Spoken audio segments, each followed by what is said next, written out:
Alright, so she's raining today. I was going to do a little ride around on the bike, but I guess I'll show you a little better on materials, on what to use. This is the bike. What I kind of want to show you guys, you just lift the peg a little bit there, and then you can just ride it, pedal it as a normal bike.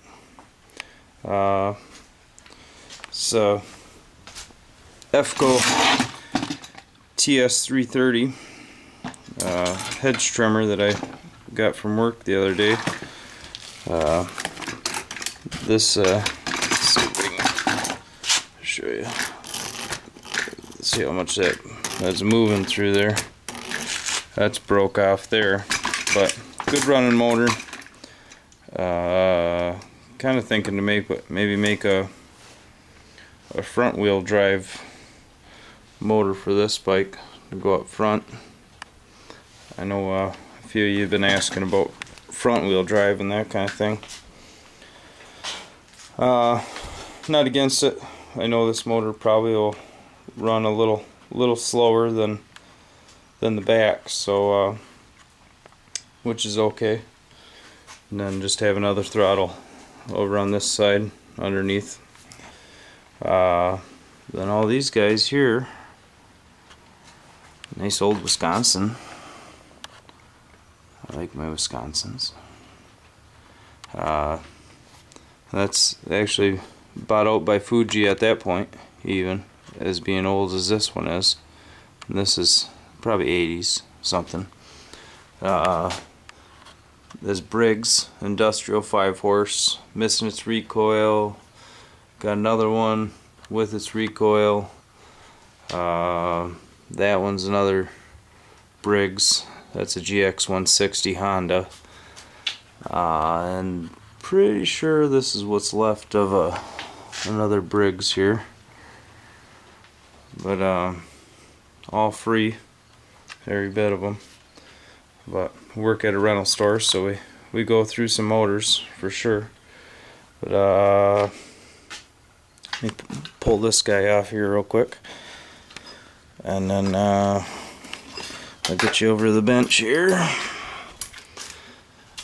see if I can do her one-handed here. That might help you understand things, seeing her taken apart even at the same time, I guess. And there we go. There's our motor. So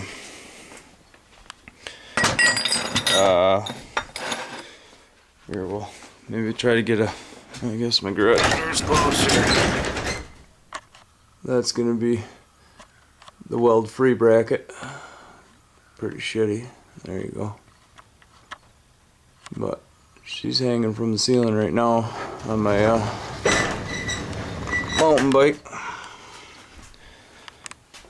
But alright, so materials. This is about 3/4 inch square stock aluminum tubing. And otherwise you can use this one on my Ryan motor. Is I don't know, 1/8 inch thick 3/4 inch round tubing, steel, solid shank through here, and then I just put a bolt through there. And that's where I was talking about maybe making some sort of a shear pin, so that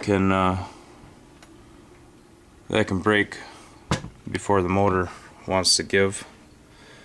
That's what happened with this guy. Where are we at?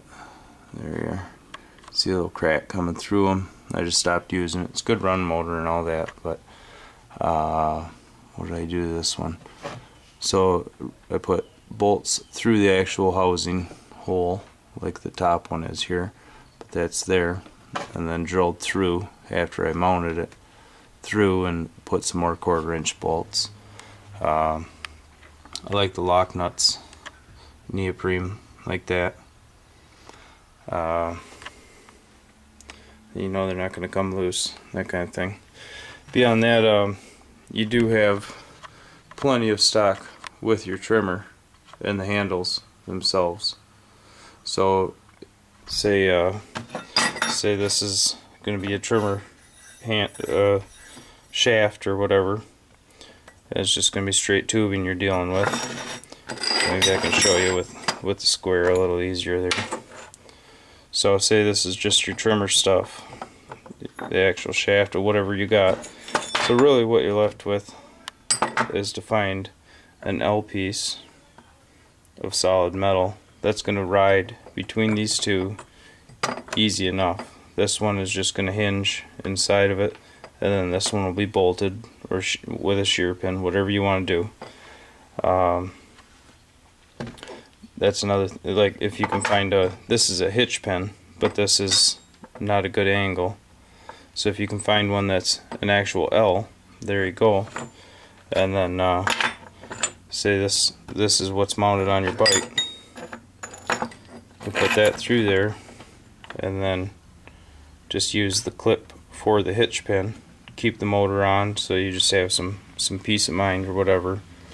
I like to have a little more length, so you can use the whole knurling of the peg itself. But yeah. So any more questions from there? Let me know. Not much else to do today, so yeah, let me know.